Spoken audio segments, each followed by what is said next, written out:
Integrate it. Add wings to your career. Hello दोस्तों, welcome back to our channel integrate it. मैं लोकेश मोटवानी आपका हार्दिक स्वागत करता हूं हमारे चैनल इंटीग्रेट इट पर। ठीक है, अपन आरसीसी डिजाइन देख रहे थे। आरसीसी डिजाइन में अपन ने देखो इंट्रोडक्शन स्टार्ट किया था। इंट्रोडक्शन में अपन ने अभी तक सिर्फ कंक्रीट के बारे में देखा। ठीक है, अपन आरसीसी पढ़ तो रहे हैं। आरसीसी में कंक्रीट के साथ साथ और क्या आता है, स्टील भी आता है ना। तो आज अपन स्टील के बारे में भी देखेंगे और डिजाइन फिलोसॉफीज के बारे में देखेंगे कि डिजाइन फिलोसॉफीज जैसे अपन जो डिजाइन कर रहे हैं वो कैसे डिजाइन करेंगे। ठीक है, कोई मेथड होगा, मेरे को कोई थ्योरी होगी, उसको फॉलो करेंगे। ठीक है, तो अलग अलग डिजाइन फिलोसॉफीज, डिजाइन मेथड्स बोलो, वो देखेंगे आज के लेक्चर में। और अभी रीइंफोर्समेंट के बारे में देखते हैं पहले, क्योंकि देखो अपन ने कंक्रीट की प्रॉपर्टीज देखी थी पिछले लेक्चर तक। आपको डिस्क्रिप्शन में लिंक मिल जाएगा। जो पहली बार देख रहा है उसके लिए मैं कह रहा हूं कि अपन ने पिछले 2 लेक्चर में कंक्रीट की प्रॉपर्टीज देखी थी और सिलेबस का इंट्रोडक्शन देखा था। सिलेबस का इंट्रोडक्शन बहुत इंपॉर्टेंट है, आप सबसे पहले जाके वो देखो, उसके बाद कंक्रीट की प्रॉपर्टीज देखो और फिर अपन आज डिजाइन मेथड्स पे चलेंगे। ठीक है, तो मैंने पिछले लेक्चर में थोड़ा सा इंट्रोडक्शन दिया था कि प्रॉपर्टीज फॉर कंक्रीट। ठीक है, अपन ने flexural strength, splitting tensile strength, ठीक है, और सबकी रेंज देखी थी और एक्सपोजर कंडीशंस में कैसा कितना मिनिमम ग्रेड ऑफ कंक्रीट होता है ये भी देखा था। ठीक है, अब अभी तक सिर्फ और सिर्फ कंक्रीट की बातें करी थी। ठीक है, क्यों? क्योंकि अभी आरसीसी में मेजर कंपोनेंट तो कंक्रीट है, उसके बाद स्टील आएगा। ठीक है, अब स्टील के बारे में देखते हैं कैसे। अब जैसे अपन ने ग्रेड ऑफ कंक्रीट देखा, ग्रेड ऑफ कंक्रीट में अलग अलग ग्रेड ऑफ कंक्रीट के लिए अलग अलग स्ट्रेंथ होती है, कंप्रेसिव स्ट्रेंथ और कैरेक्टरिस्टिक स्ट्रेंथ। ठीक है, कंप्रेसिव स्ट्रेंथ तो होती है बट कंक्रीट को किससे जाना जाता है, कैरेक्टरिस्टिक स्ट्रेंथ से। ठीक है, ये सब अपन ने पहले पिछले लेक्चर तक देखा। ओके, आज अभी अपन देखते हैं रीइंफोर्समेंट के बारे में। रीइंफोर्समेंट किसका डालते हैं अपन, स्टील का डालते हैं।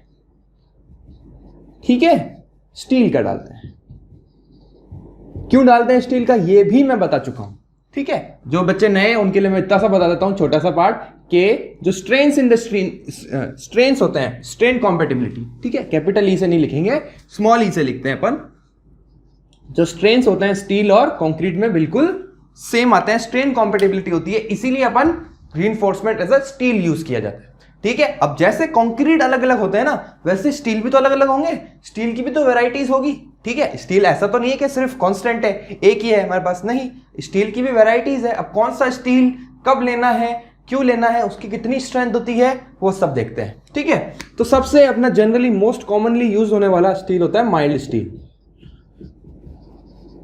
माइल्ड स्टील, ठीक है, ये आया हमारे पास माइल्ड स्टील। माइल्ड स्टील की जो यील्ड स्ट्रेंथ होती है Fy से डिनोट करूंगा, 250 न्यूटन पर mm स्क्वायर। ठीक है, अभी ये सब आप अपनी जितनी भी अपन चीजें कर रहे हैं वो किसके अकॉर्डिंग कर रहेंगे, IS 456 2000 को लेके करेंगे।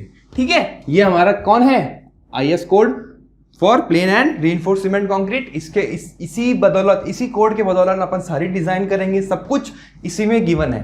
ठीक है, आप पूरी डिजाइन, कंप्लीट डिजाइन, अपना एक एक चीज सब कोडल प्रोविजन होगा। ठीक है, एग्जाम में भी जो आएगा ना सब इसके रिलेटेड आएगा। एसएससी जेई, राजस्थान जेई में तो खास कर सीधे उठ के क्वेश्चन आते हैं कोडल प्रोविजंस के। ठीक है, वो भी अपन साथ साथ में जो देखो जो टॉपिक चल रहा है वो तो अपन साथ साथ में कोडल प्रोविजंस करेंगे ही करेंगे। और पूरा सब्जेक्ट खत्म होने के बाद पूरा अलग से सिर्फ और सिर्फ कोडल प्रोविजन की क्लास होगी। ठीक है, तो देखो पहले मैंने बोला, क्या बोला, माइल्ड स्टील। तो माइल्ड स्टील की यील्ड स्ट्रेंथ कितनी बोली, 250 न्यूटन पर mm स्क्वायर। ठीक है, माइल्ड स्टील की सबसे बढ़िया खासियत क्या होती है बेटा, डक्टाइल होता है। पहली बात, बहुत अच्छे, डक्टिलिटी मोर।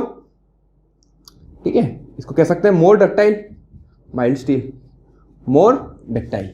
ठीक है, बट इसकी जो स्ट्रेंथ होती है ना वो कम होती है दूसरे स्टील के कंपैरिजन। अभी अपन दूसरे स्टील पढ़ेंगे ना, मैं लिख रहा हूं अभी कंपैरिजन के लिए कि पहला माइल्ड स्टील जो होता है वो हमारा इसकी रहेगी अपनी 250 न्यूटन पर एम स्क्वायर। यील्ड स्ट्रेंथ, अपन यील्ड स्ट्रेंथ भी स्टॉर्म में बढ़ चुके हैं। देखो स्ट्रेस स्ट्रेन कर्व देखे थे अपन ने मटेरियल के, तो जहां पर यील्ड पॉइंट आता है अपन उसके करस्पॉन्डिंग कौन सा, लोअर यील्ड पॉइंट, याद है ना।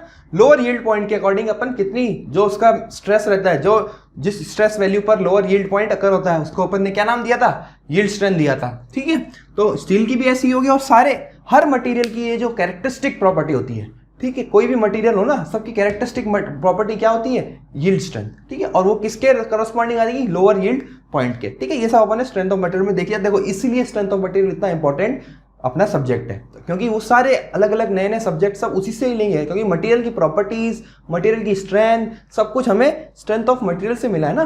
ठीक है, तो माइल्ड स्टील में क्या है, पहली बात डक्टाइल तो मोर है, बट अल्टीमेट स्ट्रेंथ जो होती है ना वो कम होती है, अल्टीमेट स्ट्रेंथ इज लेस।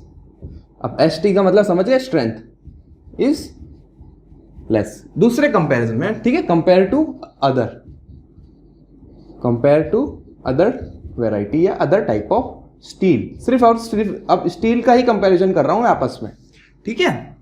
यानी पहला जो माइल्ड स्टील है, माइल्ड स्टील की जो बार्स होगी, ठीक है, बार भैया रीइंफोर्समेंट है ना, अपन कभी भी ऐसा नहीं लगाते कि पूरा मटेरियल स्टील का होगा, नहीं, रीइंफोर्समेंट एज अ बार्स लगाते हैं ना, इस कंक्रीट में अपन बार डालते हैं, ठीक है, 8 mm, 10 mm, 12 mm, इन सब इस अब ये mm क्या है, डायामीटर, ठीक है। अब जैसे स्टील है तो स्टील की अगर ये वायर है, ठीक है, वायर तो नहीं बोल सकता मैं, बार है, ठीक है, तो इसका ये जो डाया होता है D, इससे अपन इसको मानते हैं, इसके लेंथ से नहीं बोलते कि ये 10 मीटर की चाहिए मेरे को या कितनी चाहिए, ठीक है, वो स्टैंडर्ड होती है, ये L मीटर, ठीक है, 12 मीटर की स्टैंडर्ड बार्स अपने को प्रोवाइड होती है। और स्टील कहाँ बनता है, ठीक है, अपन घर में नहीं बना सकते, स्टील फैक्ट्रीज में बनता है, ओके। तो अच्छे तरीके से बनता है, इसकी प्रिसिशन अच्छी होती है, इसमें जो क्वालिटीज होती है वो अच्छी बनती है, ठीक है। कंक्रीट अभी अपन आगे देखेंगे ना, जब तो मैं बताऊंगा कि स्टील और कंक्रीट में जब अपन फैक्टर ऑफ सेफ्टी लगाएंगे तो किसका ज्यादा किसका कम लगाएंगे, ठीक है, अभी आने वाला है, इसी लेक्चर में आएगा। चलो तो देखो, पहला मैंने क्या बोला, माइल्ड स्टील। सेकेंड वेराइटी देखते हैं, HYSD बार्स, HYSD बार्स, ठीक है। अच्छा, माइल्ड स्टील सिर्फ और सिर्फ हमें एक ही वैरायटी का मिलेगा जिसकी कितनी स्ट्रेंथ होगी, अल्टीमेट स्ट्रेंथ, अल्टीमेट नहीं, यील्ड स्ट्रेंथ 250 न्यूटन पर। अब HYSD को मैं नाम दूंगा, देखो अपन बहुत सुनते हैं इसको, HYSD, high strength deformed bars, ठीक है। अब देखो नाम से पता चल रहा है हाई स्ट्रेंथ, तो इसकी अल्टीमेट स्ट्रेंथ माइल्ड स्टील से ज्यादा ही होगी, दिखती बात है, बट जो इसकी डक्टिलिटी है ना वो कम होती है माइल्ड स्टील के रिस्पेक्ट में, less ductile compare to mild steel, ठीक है। अब मेरे को कोई बोले कि सर स्टील तो हमने इसीलिए लगाया था ना कि ना हमें डक्टिलिटी चाहिए, तो बेटा ये भी डक्टाइल तो होता ही है, बट माइल्ड स्टील से कम होता है, ठीक है। अच्छा, और अल्टीमेट स्ट्रेंथ इसकी ज्यादा होती है, ठीक है, मोर अल्टीमेट स्ट्रेंथ इज मोर। और अब ये कौन सी वैरायटी में अवेलेबल है, ठीक है। देखो, जब स्टील अपन मार्केट में लेने जाएंगे ना तो उसको ये नहीं बोलेंगे कि मेरे को माइल्ड स्टील चाहिए या HYSD चाहिए, मैं किससे डिनोट करूंगा, कैसे खरीदने जाऊंगा, मुझे चाहिए अगर अच्छा ये ब्रांड की मेरे को शर्ट चाहिए तो मैं क्या बोलता हूँ कि भैया इस कपड़े की शर्ट दो, इस कपड़े की शर्ट दो, फलाना, ठीक है, ये बोलते हैं या साइज में करते हैं। अब स्टील को कैसे डिफरेंशिएट करेंगे, स्टील को अपन कैसे, ठीक है, अपन ऐसे देखते हैं कि Fe 250 देना सर, Fe 250, ये 250 क्या है, यील्ड स्ट्रेंथ है, ठीक है। ऐसे ही एक होती है Fe 415, ठीक है, 415 क्या है, 450 न्यूटन पर mm स्क्वायर, उसकी कितनी है, यील्ड स्ट्रेंथ है पर्टिकुलर स्टील की।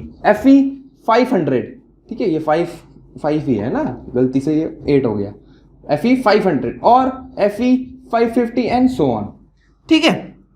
ये पर्टिकुलर इसी रेंज में बनते हैं, ठीक है, अपन फैक्ट्री में बनाते हैं, अपन ऐसा नहीं बोलते कि मेरे को सर Fe 300 दे दो, Fe 300 बनता ही नहीं है मार्केट में, ठीक है, ये पर्टिकुलर फैक्ट्रीज में बनती है ना, ठीक है, वो इसी वेराइटीज का मिलता है, Fe 250, Fe 415, Fe 500, Fe 550 and so on, ठीक है। ये कोड में अपने यही गिवन है, ठीक है, और अपन इसी को ही फॉलो करते हैं, जो कोड हमें बोलता है कि कोड के हिसाब से अपन को चलना है हमेशा, ठीक है। तो अब ये कौन सी वेराइटी में अवेलेबल है, जो HYSD बार्स है ना वो 250 में अवेलेबल नहीं होता, 250 में सिर्फ माइल्ड स्टील मिलता है, ठीक है। तो HYSD Fe 415 में अवेलेबल है, Fe 500 में अवेलेबल है एंड सो ऑन, ठीक है। अब नाम पता चल रहा है कि सर हाई स्ट्रेंथ का मतलब तो समझ में आ गया, ये डिफॉर्म्ड क्या है, तो देखो बेटा, अब मैं इसको थोड़ा सा यहां से, चलो दिख ही रहा है, ठीक है।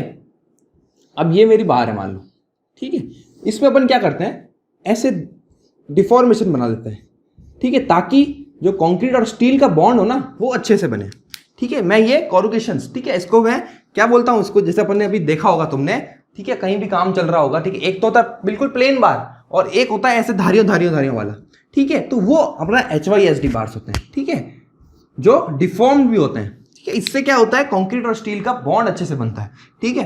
तो अपन ने देखा कि हाई HYSD बार्स में क्या हुई, डक्टिलिटी तो कम हो गई बट अपनी अल्टीमेट स्ट्रेंथ ज्यादा हो गई, किससे, कंपेयर टू माइल्ड स्टील। अब बात आती है कि सर मेरे को डक्टिलिटी भी ज्यादा चाहिए और क्या चाहिए, अल्टीमेट स्ट्रेंथ भी ज्यादा चाहिए, ऐसा स्टील लेके आओ मेरे लिए। तो लेके आते हैं अभी, ठीक है। अपने जहां काम की माइल्ड स्टील है अपन वहां डालेंगे, जहां मेरे को HYSD बाहर आएगा, जहां मुझे डक्टिलिटी का इतना रोल नहीं है बट स्ट्रेंथ का रोल है, अपन वहां ये डालेंगे। बट मेरे को ज्यादा दोनों चाहिए, कौन, अल्टीमेट स्ट्रेंथ भी चाहिए और डक्टिलिटी भी चाहिए। तो ऐसी स्टील अपन ने बनाई TMT बार्स, ठीक है। थर्ड टाइप ऑफ क्वालिटी अपनी थर्ड टाइप आती है हमारी TMT बार्स, ठीक है, थर्मो मैकेनिकली ट्रीटेड बार्स। ये क्वेश्चन आया हुआ है TMT बार्स के ऊपर, ठीक है, डायरेक्ट एग्जाम में आपके SSC में आया हुआ है TMT bars. Third type of बता रहा हूं मैं, TMT बार्स, ठीक है, thermo mechanically treated bars, thermo mechanically treated bars, okay. अब इसमें क्या होता है, इसमें मेरे को डक्टिलिटी भी ज्यादा मिलेगी और क्या मिलेगी, अल्टीमेट स्ट्रेंथ भी ज्यादा मिलेगी, दोनों, ठीक है। मेरा काम दोनों से मिल गया, ठीक है। अब सर ये बात तो आ रही है, TMT बार्स बोला आपने, ठीक है, ये बात समझ में आती है। बट इसमें ऐसा क्या नया किया मैंने, ठीक है, मैं बना रहा हूं ना स्टील तो अभी मैंने बनाना शुरू किया है, ठीक है। अभी तो मैंने पहले माइल्ड स्टील बनाया था, फिर HY स्टील बनाया था, अब मैंने TMT बार्स बनाए। तो क्या करते हैं, देखो अपन लेते हैं पहले तो स्टील, ठीक है, नॉर्मल जैसे Fe415 लिया मैंने, ठीक है। जब मैं अगर बना रहा हूँ, जब इस फैक्ट्री में बना रहा हूँ, तो क्या करते हैं उसको, जब हॉट कंडीशन में होता है वो, ठीक है, तब उसको ठंडे पानी में डाल देते हैं, ठीक है। जब स्टील बनता है ना, तब उसमें क्या करते थे, फटाफट जितना फुल गर्म रहेगा उस समय और ठंडे पानी में डाल दिया, तो क्या होगी, उसकी बाहर की सतह तो क्या हो जाएगी, स्ट्रांग हो जाएगी, ठीक है, सख्त हो जाएगी एकदम, और अंदर क्या रह जाएगा, एकदम सॉफ्ट रह जाएगा मामला। तो अंदर तो रह जाएगा डक्टाइल और बाहर हमें मिल जाएगी इसकी स्ट्रेंथ, ठीक है, बाहर से। तो क्वेश्चन ये आया था कि सर इसका जो कोर होता है वो सॉफ्ट होता है, सॉफ्ट कोर, ठीक है, ये वाला क्वेश्चन आया था, असर्शन रीजन में आया था कि जो TMT बार्स का कोर होता है वो सॉफ्ट होता है, ठीक है, एज कंपेयर टू अपन दूसरे, ठीक है। तो यहां से देखा अपन ने कि जो थर्मोमैकेनिकली ट्रीटेड बार, अच्छा ये अब कौन सी वैरायटी में अवेलेबल है, तो ये भी Fe415 में अवेलेबल है, Fe500 में अवेलेबल है, Fe और नेक्स्ट 550 600 सब में अवेलेबल है, ठीक है। तो अब मुझसे सर कोई पूछे, ठीक है, अपन सिविल इंजीनियर है, बिल्कुल है, अब मुझसे कोई पूछे कि सर सबसे अच्छी बार कौन सी है हमारे यूज करने में, जो स्टील सबसे बढ़िया कौन सा है, एकदम शानदार, TMT, ठीक है, बात खत्म हुई। चलो अभी अपन ने रीइंफोर्समेंट देखा, ठीक है, अपन ने ये भी देख लिया कि इनकी स्ट्रेंथ वगैरह, यील्ड स्ट्रेंथ कैसे होती है, ठीक है। मैं स्ट्रेस स्ट्रेन कर्व से भी समझा देता हूँ एक बार, जिन बच्चों को ये समझ में नहीं आ रहा ना सर ये 250-500 क्या चीज़ है, देख लो फटाफट, छोटा सा है कॉन्सेप्ट, फिर सीधा अपन डिजाइन फिलोसॉफीज पे चलते हैं, ठीक है। ये देखो अपन ने स्ट्रेस स्ट्रेन कर्व बनाया, ये स्ट्रेस, ये स्ट्रेन, ठीक है, सिग्मा से नहीं है, ये E है, ठीक है। तो मैं पहले सिंपल माइल्ड स्टील के लिए अगर बनाऊं, तो माइल्ड स्टील के लिए कुछ यूं, अब आगे Fe415 के लिए, अब देखो ये मैं बना अलग रहा हूं बट सेम बनेगा, ये गलत बनाया है, ठीक है। यहां तक लीनियर रेंज में हर एक इंपॉर्टेंट कॉन्सेप्ट बताना भूल गया मैं, अभी बताऊंगा वो उसको, इसी से पहले स्ट्रेस स्ट्रेन कर्व देख लो, ठीक है। और ये चीज मैं सेम स्ट्रेंथ ऑफ मटेरियल में भी बता चुका हूं, ठीक है। तो देखो, और इसको एक और ले आओ आगे, ठीक है, ये अप्रोक्सीमेशन है, ये अभी मैंने कुछ इसको डेटास में नहीं जा रहा, मैं तुम्हें सिर्फ समझाने के लिए बता रहा हूं, ठीक है। तो ये जो होता है ना, देखो ये माइल्ड स्टील है, हमारा माइल्ड स्टील है, देखो ये ज्यादा प्लास्टिक डिफॉर्मेशन आ रही है, तो ये क्या हुआ, मोर डक्टाइल हुआ, ये है हमारा Fe415 और ये है हमारा Fe500। जैसे जैसे कार्बन कंटेंट बढ़ रहा है, डक्टिलिटी क्या होगी, कम होगी, ये भी मैं स्ट्रेंथ ऑफ मटेरियल में बता चुका हूं, और अल्टीमेट स्ट्रेंथ बढ़ेगी, ठीक है। अब देखो Fe415, Fe500 और ये कितनी थी, Fe250, ये कितना स्ट्रेस होगा, 250 न्यूटन पर mm स्क्वायर। यहां पर इसके करस्पॉन्डिंग जो आएगा हमारा कितना, 415, और यहां पर 500, ठीक है, सो ऑन। चलो अब बात समझ में आई कि ये जो यील्ड स्ट्रेंथ है, ठीक है, यील्ड स्ट्रेस के करस्पॉन्डिंग हम क्या लिखते हैं, ये 250, 415 और 500 लिखते हैं, ठीक है। ये अलग अलग हो गए तीनों, क्लियर, बात समझ में आ गई, बहुत आसान। अब मेरे को बात, अच्छा एक और इंपॉर्टेंट चीज, ठीक है, ये मैं ये चीज़ इस पे आ रहा हूँ। ठीक है, देखो ये जो तीनों टाइप ऑफ स्टील है ना, ये जब इलास्टिक रीजन में ना बिल्कुल सेम बिहेव करेगा, एक ही कर्व चलेगा। तो एक क्वेश्चन आया हुआ है कि सर मॉड्यूलस ऑफ इलास्टिसिटी जो होता है ना, वो माइल्ड स्टील का MS modulus of elasticity of Fe415 equal to modulus of elasticity of Fe500। ठीक है, तो मेरा है तो स्टील ही ना बेटा, वो स्टील थोड़ी चेंज हुआ है। ठीक है, इसीलिए ये जो इलास्टिक रेंज में है ना, इलास्टिक रेंज में एक ही कर्व आता है और इस कर्व का देखो स्लोप बिल्कुल सेम रहेगा। थीटा, ये होता क्या है, स्ट्रेस और स्ट्रेन का स्लोप ही होता है मॉडुलस इलास्टिसिटी। ये बहुत इंपॉर्टेंट चीज है कि कोई भी वैरायटी हो ना स्टील की, सबका मॉडुलस ऑफ इलास्टिसिटी सेम रहता है। ये भी क्वेश्चन आ चुका है। ओके, अब अपन सीधा हमारे टॉपिक पे चलते हैं, डिजाइन फिलोसॉफीज पर, आरसीसी। ठीक है, अभी तक तो अपन ने कंक्रीट देख लिया, स्टील देख लिया, वगैरह वगैरह देख लिया। ठीक है, टाइप ऑफ स्टील देख ली और देख लिया अपन ने कंक्रीट की वैरायटी वगैरह सब देखा। ठीक है, अब बात आती है कि सर हमारा सब्जेक्ट तो आरसीसी डिजाइन है। आपने कंक्रीट के बारे में बता दिया, स्टील के बारे में बता दिया, हमारा सब्जेक्ट तो आरसीसी डिजाइन है ना। तो डिजाइन तो अभी तक अपन ने करी नहीं, डिजाइन तो अपन ने अभी तक कुछ मटेरियल को डिजाइन किया ही नहीं। ठीक है, आज का हमारा लेक्चर डिजाइन फिलोसॉफीज के ऊपर है। ठीक है, आरसीसी की डिजाइन फिलोसॉफीज बोलो चाहे मेथड्स बोलो, कुछ भी बोलो, डिजाइन फिलोसॉफीज। अब डिजाइन फिलोसॉफी से मेनली हमारे जो सिलेबस में है, जो राजस्थान जेई और एसएससी जेई के सिलेबस में है, वो दो मेथड है। कौन से? Working stress method, second limit state method. ठीक है, एक और तीसरा अल्टीमेट लोड मेथड भी होता है, वो मैंने इंट्रोडक्शन बताया था। अब आज वो भी थोड़ा सा लिख लेंगे, उसको भी, कोई ज्यादा उसमें है नहीं। ठीक है, तो वर्किंग स्ट्रेस मेथड और लिमिट स्टेट मेथड का आज मैं पूरा डिफरेंशिएशन बताऊंगा, उसका बीच में, दोनों के बीच में क्या डिफरेंस है, डिफरेंशिएशन नहीं, डिफरेंसेस बताऊंगा। ठीक है, कि WSM और LSM। वैसे अब मैं जब भी ऐसे बोलूंगा ना वर्किंग स्ट्रेस, पूरा नहीं बोलूंगा, टाइम नहीं अपने पास। WSM LSM याद रखना, WSM working stress method and limit state method कौन सा, LSM। क्लियर? तो आज मैं WSM और LSM के बारे में बताऊंगा। नेक्स्ट लेक्चर में अपन एकदम स्टार्ट करेंगे लिमिट स्टेट मेथड से। ठीक है, पहला वैसे ये होता है कि अपन वर्किंग स्ट्रेस से देते हैं, पर अपन क्या करते हैं ना, अभी मैं आगे बताऊंगा कि लिमिट स्टेट मैंने क्यों पहले स्टार्ट किया। ठीक है, वो सब अपन देखेंगे। ठीक है, तो पहला फर्स्ट जो सबसे पुरानी, अब देखो डिजाइन फिलोसॉफीज है, ये डिजाइन मेथड है, तो सबसे पहले अपन को हिस्ट्री में जाना पड़ेगा ना। ऐसा तो नहीं है कि आरसीसी डिजाइन कल से शुरू हुई है, कल से या परसों से। ठीक है, कब से लोग बना ही रहे हैं ना, अपन तो अभी आज आए हैं, आज के हैं। ठीक है, तो WSM फर्स्ट, सबसे oldest method, traditional method, working stress method. ठीक है, तो सबसे पुराना मेथड है ये हमारा वर्किंग स्ट्रेस मेथड। आरसीसी का जब ओरिजिन हुआ था भैया, जब, अब मेरे को ईयर ध्यान नहीं, अपने को कोई मतलब नहीं है ध्यान से, कब हुआ, क्या हुआ, कैसे हुआ, कोई फर्क नहीं पड़ता। ठीक है, अपने को मेथड से मतलब है। तो क्या हुआ था, ये सबसे ट्रेडिशनल मेथड है। वर्किंग स्ट्रेस मेथड जो है ना, वो सबसे ट्रेडिशनल मेथड ऑफ डिजाइन है, पहली बात। ठीक है, ट्रेडिशनल मेथड का मतलब क्या, कि जो पुराना कंस्ट्रक्शन हुआ है ना 1980 में, 90 में, ठीक है, 2000 से पहले। ठीक है, वैसे तो 1980 1990 में LSM आ गया था, बट अपन ने LSM को यूज लेना अभी शुरू किया है 2000 के बाद। ठीक है, और इंडिया के बाहर तो कब से चल रहा है LSM, उसका कोई वो नहीं है। ठीक है, तो अपन इंडिया की बात करेंगे, अपन इंडियंस है। ठीक है, तो वर्किंग स्ट्रेस मेथड सबसे ट्रेडिशनल मेथड है, पहली बात। अब उसमें क्या हुआ, अब देखो मेथड से आपको, अपन आरसीसी डिजाइन कर रहे हैं तो कुछ थ्योरी होगी उसके पीछे की, कुछ अपन कॉन्सेप्ट क्या है, अपन कॉन्सेप्ट में जाना है।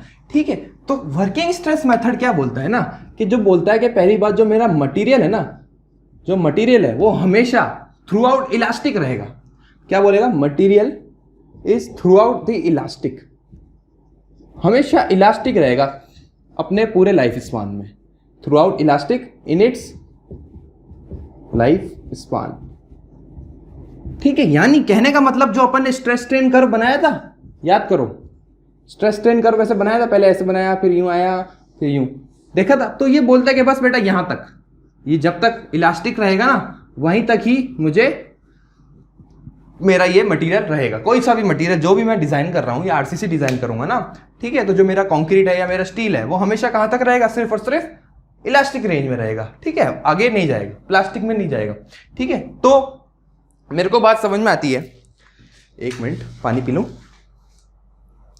ठीक है, क्या बोलता है, हमेशा के हमेशा बिहेव एज अ इलास्टिक। ठीक है, मेरा मटेरियल वो होगा ना, वो सिर्फ और सिर्फ क्या लिखा रखा है ना, ठीक है, इलास्टिकली बिहेव करेगा। यानी अगर मैं लोड हटा दूं तो क्या हो जाए, वो वापस जीरो स्ट्रेंथ पे पहुंच जाए। ठीक है, इलास्टिक की डेफिनेशन यही होती है ना, इलास्टिसिटी की डेफिनेशन यही होती है कि अगर मैं लोड हटा दूं तो वो वापस अपनी ओरिजिनल स्टेट पे पहुंच जाए। ठीक है, तो क्या बोलता है कि जो स्ट्रेसेस हैं, जो हमारे स्ट्रेसेस आएंगे, अब हमें डिजाइन करूंगा तो मुझे क्या करना है, डिजाइन की एक खासियत क्या है।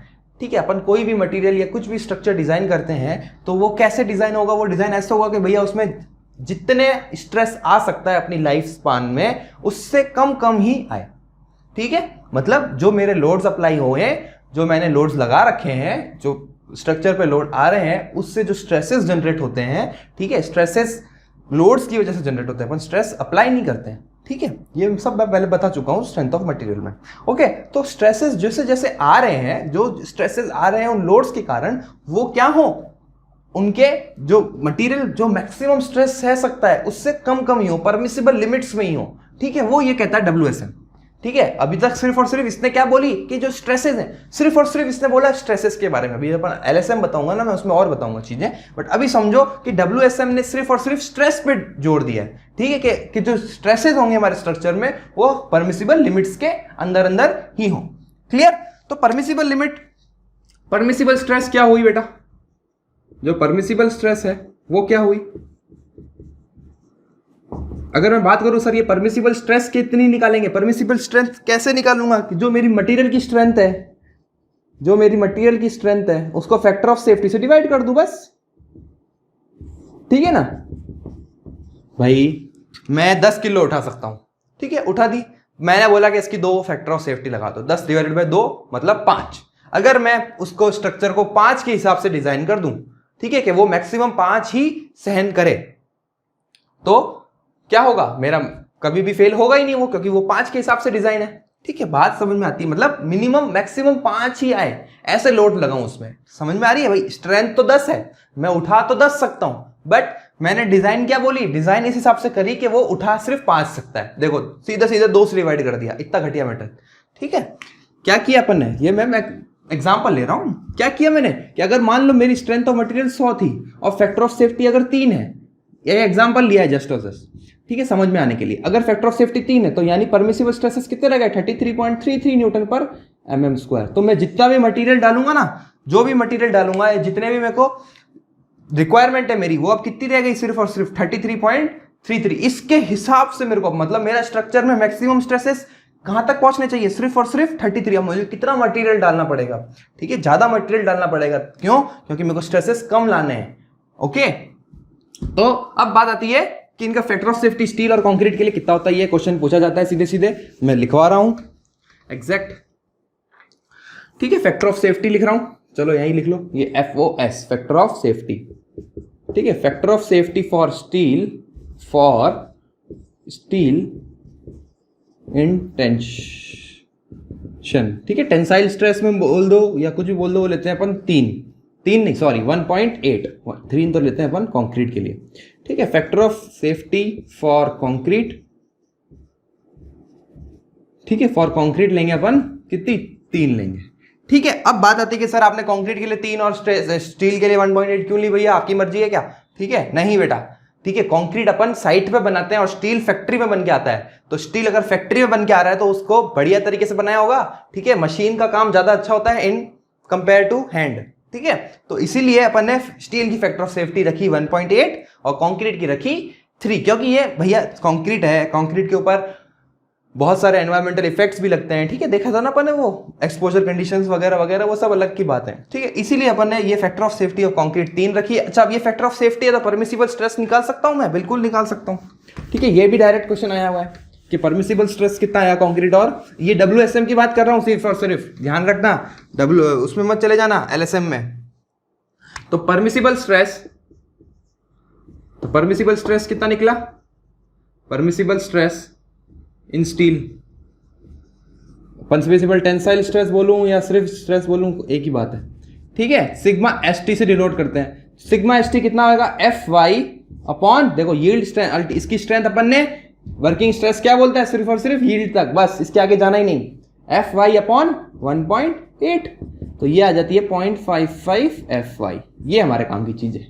सेकंड, कंक्रीट की बात करें तो परमिसिबल कंप्रेसिव, अब देखो स्टील है तो टेंसाइल, इसमें compressive, permissible compressive stress in bending, ठीक है, ये सिर्फ और सिर्फ बेंडिंग की बात हो रही है, bending for concrete, sigma C B. तो ये कितना होगा बताओ, एफ सी के या एफ वाई, एफ सी के है ना, क्योंकि कंक्रीट में एफ सी के लेंगे, अब एफ वाई कंक्रीट में नहीं आएगा, स्टील में एफ वाई लेते हैं, एफ सी के अपॉन 3, यानी ये मिल गया मेरे को 0.3। देखो strength of material divided by factor of safety, तो 0.33 एफ सी के। ये डायरेक्ट क्वेश्चन आया हुआ है कि permissible compressive stress in bending for concrete, बस इतना सा डिवाइड करना है 3 से, इसको 1.8 से डिवाइड करना है, बस खत्म बात। आ गई बात समझ?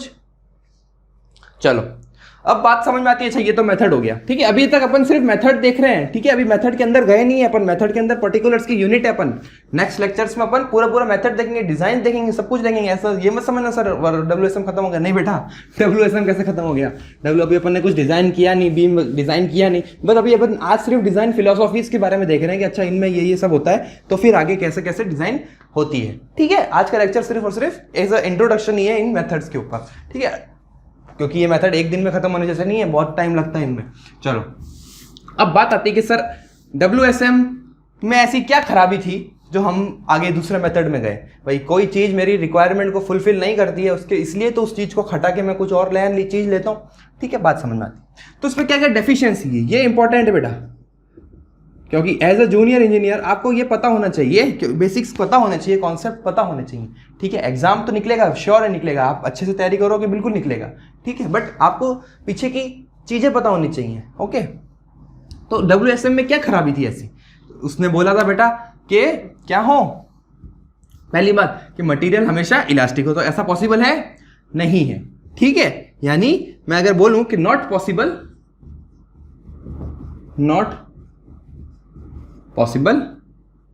फॉर अ मटेरियल या नॉट पॉसिबल फॉर स्ट्रेस कर दो यार, लैंग्वेज भाषा देखनी पड़ती है यार, एक ही बात है, नॉट पॉसिबल टू कीप, ठीक है, अब एक एक चीज आपको लिखानी पड़ती है ना, क्या करें, ठीक है। Not possible to keep the stresses in permissible limits, हमेशा परमिसिबल लिमिट्स में स्ट्रेसेस को रखना पॉसिबल नहीं है, यानी not possible to keep the stresses in permissible limits. अब क्यों नहीं है सर, क्यों बेटा, क्योंकि मैंने बताया था टाइम डिपेंडेंट डिफॉर्मेशंस आते हैं ना, किसके कारण, क्रीप और श्रिंकेज के कारण ये करते हैं, ये भैया बोलते हैं कि नहीं आ सकता, ठीक है, time dependent creep and shrinkage, इनके कारण कंक्रीट में क्योंकि क्रीप और श्रिंकेज होता है ना, इसीलिए वो इलास्टिक लिमिट्स में नहीं रह सकता, परमिसिबल लिमिट्स में नहीं रहेगा, पहली बात। अगली बात बोलूं, जो WSM है ना, WSM को कोई लोड पता नहीं है, स्पेसिफिक लोड पता नहीं है कि ये कौन है, ये स्पेसिफिकली विंड लोड है या अर्थक्वेक लोड है या ग्रेविटी लोड है, ठीक है, डेड लोड या लाइव लोड, मतलब ये डिस्क्रिमिनेट नहीं कर सकता कि लोड कौन सा, ये सीधा सीधा ऐड कर लेगा बस कि ये इतना आया, ऐड कर दो इसको, 2 + 3 + 5 = 10, डायरेक्ट 10 के हिसाब से। और ऐसा होएगा क्या जनरली? नहीं, ऐसा नहीं होगा, हमें पूरा देखना पड़ेगा कि वो कैसे, हमेशा लीनियरली ऐड थोड़ी होंगे भैया। जो हमारे अर्थक्वेक लोड है उसकी वजह से अलग स्ट्रेसेस, ठीक है, विंड लोड है उसके कारण अलग स्ट्रेसेस, ठीक है, डेड लोड है, लाइव लोड है उसके कारण अलग स्ट्रेसेस, तो सब लोड्स के कारण अलग अलग स्ट्रेसेस आएंगे और WSM बोलता है इन सबको ऐड कर दो, ठीक है, नहीं, ऐसा नहीं होता, ठीक है। तो WSM fails to discriminate between the load, discriminate, यार अंग्रेजी कितनी खराब है, discriminate between the loadings, ठीक है, राइटिंग पे मत जाना बेटा, ठीक है। WSM fails to discriminate between the loadings, ठीक है। अब देखो क्या हुआ, अगर मैं ऐसा स्ट्रक्चर बनाऊं जिसमें सारे लोड ऐड कर दूं बस और उसके हिसाब से डिजाइन करूं, तो कितना बड़ा मटेरियल बन जाएगा, कितना बड़ा इसका सेक्शन आ जाएगा। हमें सेक्शन को क्या करना है, छोटा करना है, सेक्शन बड़े बड़े नहीं। अब देखो आपने देखा भी होगा जो अपने पुराने मंदिर बने हुए हैं या पुराने घर बने हुए होंगे जिसके, ठीक है, उनकी दीवारें इतनी मोटी मोटी होती हैं, ठीक है, 300 mm से भी ज्यादा होती है, जो आपकी पुरानी हवेलियां हैं या कुछ भी आपने देखा होगा, ठीक है, जो स्ट्रक्चर्स पुराने बने हुए हैं ना, वो बहुत ज़्यादा मटेरियल डलता है उनमें, ठीक है, बहुत बड़े बड़ी बीम्स होती है, बहुत बड़े बड़े कॉलम्स होते हैं, ठीक है, बट आजकल ऐसा नहीं हुआ है, ठीक है, मैं बताऊंगा क्यों क्यों क्यों, ठीक है, LSM जब बताऊंगा ना, अभी बस इसी लेक्चर में बताने वाला हूँ, ठीक है। तो बात समझ में आई कि अपना WSM अब काम का नहीं रहा। क्यों नहीं रहा काम का बेटा? क्योंकि इसको तो पता ही नहीं है कि ये मेरा विंड लोड है या ये डेड लोड है, ये क्या है। इसको सिर्फ स्ट्रेस से मतलब है कि बस स्ट्रेस आया, मुझे उससे कम रखना है और मेरा काम हो गया ना, ऐसा नहीं, ठीक है ना। तो इसने बोला कि मेरे को सर्विसिबिलिटी चाहिए, ठीक है, अब आगे बताऊंगा, तुम ऐसे सोच मत लेना कि ये सर्विसिबिलिटी नया वर्ड कहाँ से आ गया, ठीक है, सब एक एक चीज बताने वाला हूँ आपको। देखो बड़ा मजेदार है, मस्त टॉपिक है RCC, इंटरेस्ट आएगा आपको, इंटरेस्ट डेवलप होगा मेरे साथ साथ, चलो मजा आएगा एकदम अच्छे से, अपन सब कुछ पढ़ेंगे, ठीक है। अच्छा एक और बात, अच्छा ये भी तो बताऊं कि WSM किस में यूज होता है। ऐसा थोड़ी है कि बिल्कुल ही वाहियात मेथड नहीं है ये, ठीक है। आज तक अभी भी WSM यूज हो रहा है, किस में? जब हम ब्रिज डिजाइन करते हैं, RCC bridge, second water tanks आज भी, और तीसरा चिमनीज। अब ये जो स्ट्रक्चर्स है ना, इनमें आज तक अपन WSM ही यूज करते हैं। क्यों? क्योंकि पहली बात WSM बहुत सिंपल तरीका है, इनमें बहुत सारे स्ट्रेसेस आते हैं अलग अलग तरीके के, तो कॉम्प्लेक्स कैलकुलेशन बहुत कॉम्प्लेक्स हो जाती है। और एक और बात, इनमें अपन मटेरियल कितना भी डालें, हमारे को वो रेस्ट्रिक्शन नहीं है। हमको अगर घर बनानी होती है, बिल्डिंग बनानी होती है, तो मैं आगे भी आऊंगा कि पैसा, इकोनॉमी, ठीक है, ये चीज ही बहुत बड़े बड़े स्ट्रक्चर्स ही बहुत बड़े। अब मैं चिमनी बना रहा हूँ या वाटर टैंक्स बना रहा हूँ या RCC ब्रिज बना रहा हूँ, तो मैं पैसा थोड़ी देखूंगा, भाई देखूंगा सही, पता है वो देखना है, पैसा ही सबसे बड़ी बात है। बट ऐसा भी नहीं है कि बिल्कुल उसको छोड़ दो कि नहीं मेरे को सिर्फ पैसा बचाना है, तो पैसा बचाऊंगा तो ये सब बिगड़ जाएगा मामला, ठीक है। अभी LSM में आऊंगा कि अपना जो लिमिट स्टेट मेथड है ना, वो पैसों पर भी रखता है, ठीक है, वो हमें क्या देगा, इकोनॉमी पे भी इंपॉर्टेंस है, ठीक है। जो अपना LSM होता है ना, वो स्ट्रेंथ भी देखता है, ड्यूरेबिलिटी भी देखता है और इकोनॉमी भी देखता है, ठीक है। आजकल नया जमाना है बेटा, नया जमाना है, तो नए तौर से अपने को जीना पड़ेगा। तो अब ये पुराने स्ट्रक्चर्स हैं, ये आज भी हम WSM से ही यूज किया जाता है इनको, स्ट्रक्चर को डिजाइन करने में, RCC ब्रिज, वाटर टैंक्स और चिमनीज, ठीक है। नेक्स्ट एक छोटा सा बीच में और आ गया था एक मेथड, अल्टीमेट लोड मेथड, ठीक है। पहले था WSM, फिर था अल्टीमेट लोड मेथड। इसमें कुछ खास नहीं है, बट ये कैसे आया वो बता रहा हूं बस। अल्टीमेट लोड फैक्टर नहीं मेथड, ठीक है। देखो अल्टीमेट लोड मेथड, नाम सबसे समझ में आ रहा है। अब हमें स्ट्रेस से मतलब नहीं है, अब हमें लोड से मतलब है। हम क्या करेंगे, लोड को बढ़ा देंगे, ठीक है। अभी तक अपन ने क्या किया था, स्ट्रेस को कम कर दिया था कि इतनी स्ट्रेस तक ही हम डिजाइन करेंगे। अब इसमें क्या बोल रहा है कि अगर 100 किलोमीटर उस पर फोर्स आ रहा है, तो मैं 200 के हिसाब से डिजाइन कर दूं तो मेरा काम हो जाएगा। ना ऐसा थोड़ी चलता है, ठीक है। तो इसमें लोड फैक्टर आता है केस। पिछली बार अपन ने फैक्टर ऑफ सेफ्टी देखा था ना, यहां आएगा लोड फैक्टर, यानी ultimate load upon working load, ठीक है। इसने बोल दिया कि लोड्स के हिसाब से डिजाइन कर लो बस, कि अगर 100 किलोन्यूटन उस स्ट्रक्चर पे लोड आ रहा है अल्टीमेट, तो मैं डिजाइन कर दूं 200 के हिसाब से, ठीक है। अल्टीमेट नहीं, वर्किंग लोड अगर 100 है। अब वर्किंग और अल्टीमेट का डिफरेंस भी देख लो, ठीक है। बहुत बच्चों को ये क्लियर नहीं होता कि ये वर्किंग लोड क्या है, अल्टीमेट लोड क्या है। देखो वर्किंग लोड तो ये होता है कि जो स्ट्रक्चर्स पर उसकी लाइफ स्पान तक जो भी लोड्स आते हैं, हम उनको नाम देंगे वर्किंग लोड्स। अल्टीमेट लोड ये होता है कि जिस स्ट्रक्चर पे मैक्सिमम अल्टीमेट लोड एक ही बार आएगा वो, ठीक है, वो हमेशा नहीं आ सकता, कि वो उस लोड पे इतना लोड आ जाए कि वो बस फेल ही हो जाए स्ट्रक्चर, ठीक है। उसको मैं नाम दूंगा अल्टीमेट लोड, ठीक है। जो मैक्सिमम लोड आज तक आ सकता है, उसकी कभी भी आ सकता है, आज तक नहीं कभी भी आ सकता है उस स्ट्रक्चर के पूरी लाइफ स्पान में, ठीक है। और वर्किंग लोड्स तो जो लोड्स हैं नॉर्मल स्ट्रक्चर्स पे लग रहे हैं, वो सारे वर्किंग लोड कहलाते हैं, ठीक है। तो अब सीधा हमारे बेस्ट मेथड पे आ जाते हैं, लिमिट स्टेट मेथड, ठीक है। लिमिट स्टेट मेथड तीसरा हमारा जो है मेथड, वो है लिमिट स्टेट, या फिलॉसफी है लिमिट स्टेट मेथड, ठीक है। बात समझ में आई कि हमारे को इसकी जरूरत अब क्यों पड़ी? क्योंकि WSM पहली बात तो ये बोलता है कि स्ट्रेस को इसने जोड़ दिया, फिर अल्टीमेट लोड पर बोलता है चलो लोड बढ़ा दो तो काम हो जाएगा। नहीं, अब बात आती है लिमिट स्टेट की। लिमिट स्टेट हमारा एकदम लेटेस्ट मेथड है, ठीक है, एकदम लेटेस्ट तो नहीं है, पुराना हो गया ये, इसको भी काफी टाइम हो गया है, ठीक है, बट अभी अपन सारा जितनी भी बीम्स हैं, कॉलम्स हैं, स्लैब्स हैं, सब इसके हिसाब से डिजाइन करते हैं लिमिट स्टेट के मेथड के अकॉर्डिंग, ठीक है। अब लिमिट स्टेट मेथड क्या बोलता है हमको, कि ये बोलता है कि बेटा जो सारी अनसर्टेनिटी की लोड है ना उस सबको करता है। अब takes account for uncertainty of loading, ठीक है। अब WSM और वो ना अनसर्टेनिटी के लिए नहीं रहता है, ये अनसर्टेनिटी को भी करता है कि अच्छा इसमें कुछ अलग से आ जाए तो क्या होगा, ठीक है। Takes account for uncertainty of loadings, ठीक है। प्रोबेबिलिस्टिक अप्रोच है ये, प्रोबेबिलिस्टिक अप्रोच है। अब ये तो बात समझ में आती है, ठीक है। अब अपन क्या करेंगे, अपन इस मेथड में ऐसा चीज देखेंगे कि उसका एक तो पहली बात स्ट्रेंथ को देखेंगे, ठीक है। दूसरा उसकी ड्यूरेबिलिटी को देखेंगे।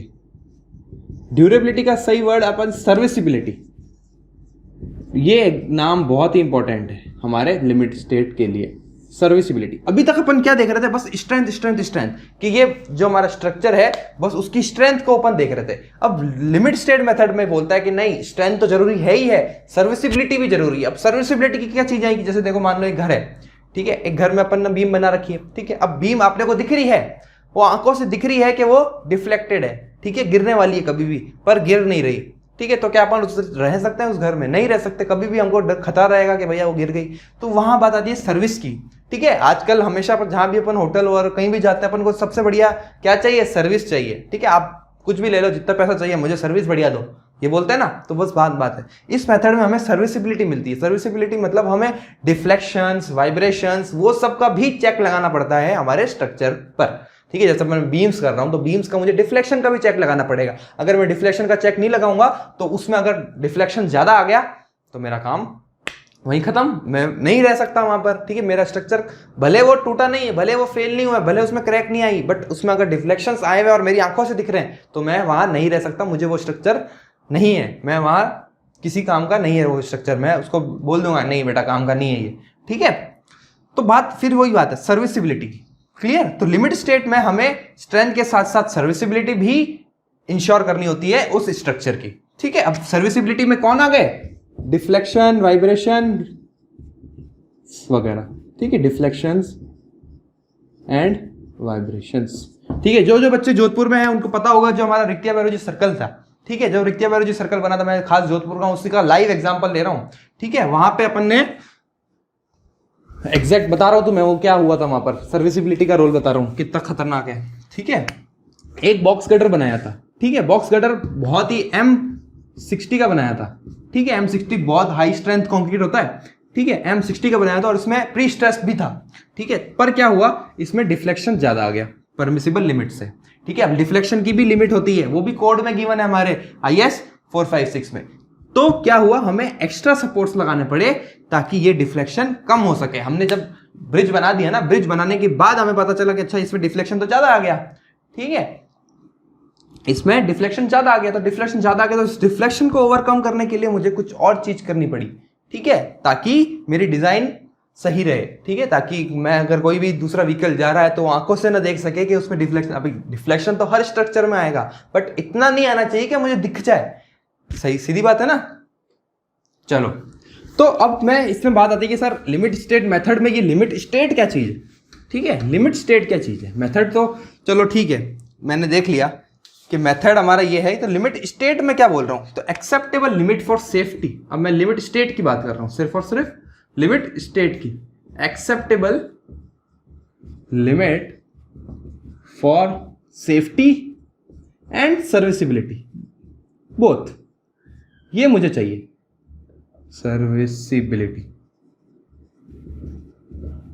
ठीक है। तो मैं सारे अप्रोच लगाऊंगा, मेरे अलग अलग, भाई साहब मुझे अलग अलग परम्यूटेशंस करनी पड़ेगी। परम्यूटेशंस ना कह के मैं एक चीज बोलूंगा, आगे अपना कॉम्बिनेशंस देखना पड़ेगा, ठीक है, कि इस लोड के लिए, इस सर्विसिबिलिटी के लिए क्या क्या मुझे फैक्टर्स लेने पड़ेंगे, ठीक है। अभी मैं उसमें भी आने वाला हूं कि इसमें अपन पार्शियल सेफ्टी फैक्टर यूज करते हैं, ठीक है। तो लिमिट स्टेट मेथड, जो लिमिट स्टेट है वो क्या होती है, जो हमारी acceptable limit for safety and serviceability both, इन दोनों के लिए मुझे जो लिमिट एक्सेप्टेबल लिमिट है वो मेरी क्या कहलाएगी, लिमिट स्टेट कहलाएगी। ओके अच्छा, अब मैं मेथड की बात करूं तो मेथड में क्या बोलता है कि ये एक रैशनल मेथड है जो कि क्या करता है, considering safety, rational method considering safety and serviceability, safety at ultimate loads. ठीक है, कंसिडरिंग, एक मिनट, कंसिडरिंग ये आपको नोट्स में मिल जाएगा बट आपको समझाने के लिए मैं लिख रहा हूं, मैं थोड़ा सा, considering safety at ultimate loads. ठीक है, मुझे अल्टीमेट लोड पे सेफ्टी चाहिए, and serviceability at working loads. अब बात समझ में आई, वर्किंग लोड और अल्टीमेट लोड का मतलब कि जितना फेलियर के लिए मेरे को लोड चाहिए ना वहां पे तो चाहिए सेफ्टी, और जितना लाइफ स्पान में जितने भी लोड आ रहे हैं उसमें चाहिए मेरे को सर्विसिबिलिटी। आई ना बात समझ में? इतना डिटेल में कोई नहीं बताता बेटा, फिर भी जूनियर इंजीनियर के लिए मैं बता रहा हूं। ठीक है, क्योंकि ऐसा अपन टाइम है अपने पास, अभी बहुत टाइम है, एसएससी भी पोस्टपोन हो चुका है, इसलिए पढ़ो तो अच्छे से पढ़ लो। ठीक है, तो सेफ्टी एट अल्टीमेट लोड, ठीक है, लिमिट स्टेट मेथड में तो safety at the ultimate load. अब यहां जो स्ट्रेसेस होगा ना, इस पॉइंट पे अपन स्ट्रेस चेक करेंगे, और वर्किंग लोड के लिए अपन क्या चेक करेंगे, सर्विसिबिलिटी चेक करेंगे। आगे अपन पूरा मेथड देखने वाले नेक्स्ट क्लास से, अपन बीम्स वगैरह, स्लैब्स वगैरह सबके बारे में देखेंगे। ठीक है, उसकी टेंशन मत लो। तो अब बात आती है, ये देख लिया अपन ने पार्शियल सेफ्टी फैक्टर। ठीक है, पार्शियल सेफ्टी फैक्टर्स वो देख लो एक बार फटाफट से, छोटा सा। ठीक है, पार्शियल सेफ्टी फैक्टर्स। ठीक है, तो जैसे अपन ने फैक्टर ऑफ सेफ्टी देखा था ना WSM में, यहां पर पार्शियल सेफ्टी फैक्टर्स अब लोडिंग के कारण अलग, लोड को अलग देंगे और मटेरियल प्रॉपर्टीज के लिए अलग देखेंगे। यानी मैं दोनों को, भाई पहले अपन ने सिर्फ और सिर्फ स्ट्रेस पे एक फैक्टर ऑफ सेफ्टी लगा दिया, नहीं, अब पार्शियल सेफ्टी फैक्टर अपन लोड के कारण अलग देखेंगे, लोडिंग पर अलग देखेंगे, जैसे डेड लोड है, लाइव लोड है, अर्थक्वेक लोड है, सब लोड्स के अपन अलग पार्शियल सेफ्टी फैक्टर लेंगे। और मटेरियल है, जब मटेरियल की बात करूं तो ये मैं एग्जैक्ट जब अपन मेथड पढ़ेंगे तब देखूंगा मैं लोड के बारे में। यहां देखो, स्टील गामा एम लिखता हूं मैं, गामा एम फॉर स्टील। ठीक है, गामा एम स्टील। ठीक है, ये लेते हैं अपन 1.15, और गामा एम फॉर कंक्रीट ये लेते हैं अपन 1.5। ये वही बात है, देखो ज्यादा मैं स्टील में और कंक्रीट में ज्यादा क्यों ले रहा हूँ, कंक्रीट में ज्यादा इसीलिए लेता हूँ क्योंकि वही बात है, कंक्रीट साइट पे बनता है, हमारे सामने बनता है, स्टील फैक्ट्री में बन के आता है, इसीलिए। तो steel gamma M for steel, ये मटेरियल के लिए, देखो मटेरियल के लिए मैंने अलग ले ली सेफ्टी फैक्टर। ठीक है, इसको ऐसा वही बोल दो। ठीक है, पर लोडिंग के कारण भी अलग लूंगा मैं। ओके, अच्छा, अब लिमिट स्टेट अपन बेसिकली चार अपन चीजों में डिस्ट्रीब्यूट करते हैं। ठीक है, लिमिट स्टेट मेथड को अपन लिमिट स्टेट ऑफ, अगर कोलैप्स की बात करूं कि मेरा जो लिमिट स्टेट ऑफ कोलैप्स, ठीक है, जो लिमिट स्टेट मेथड है ना वो बेसिकली दो चीजों में बटा है, लिमिट स्टेट ऑफ कोलैप्स और लिमिट स्टेट ऑफ सर्विसिबिलिटी। अपने को दोनों चेक करनी, सर्विसिबिलिटी। ठीक है, लिमिट स्टेट ऑफ सर्विसिबिलिटी में तो अपने को क्या इंश्योर करना है, डिफ्लेक्शन, क्रैकिंग, वाइब्रेशन, ये सब देखना है। ठीक है, और ये सब हमें कोड देगा, आप टेंशन मत लो, कोड में सब कुछ गिवन है। ठीक है, हमें कुछ अलग से डिफाइन करने की जरूरत नहीं है, हमें बस चेक लगाना है, डिफ्लेक्शन, क्रैकिंग एंड वाइब्रेशंस। ठीक है, और अब यहां पे हमें चार चीज देखनी, देखो, flexure, limit state of collapse, flexure, shear, torsion और कंप्रेशन। ठीक है, पहले कंप्रेशन लिख लो, बोले compression and torsion.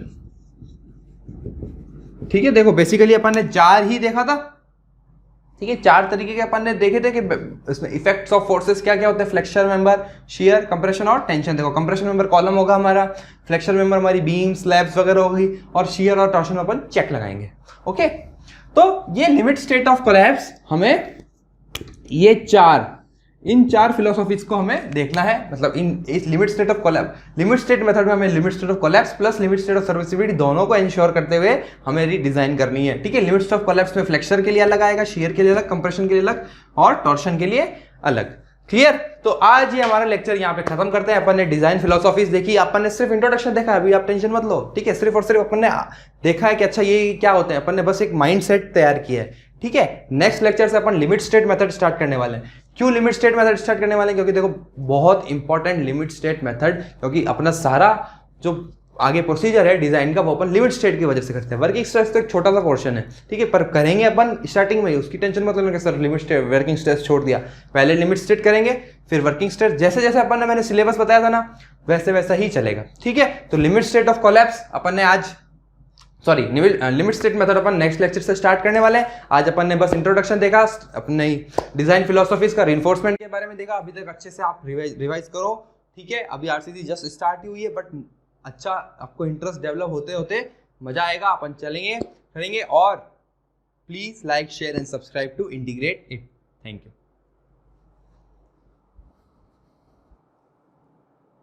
Thank you for watching the video. Please like, share and subscribe the channel Integrated.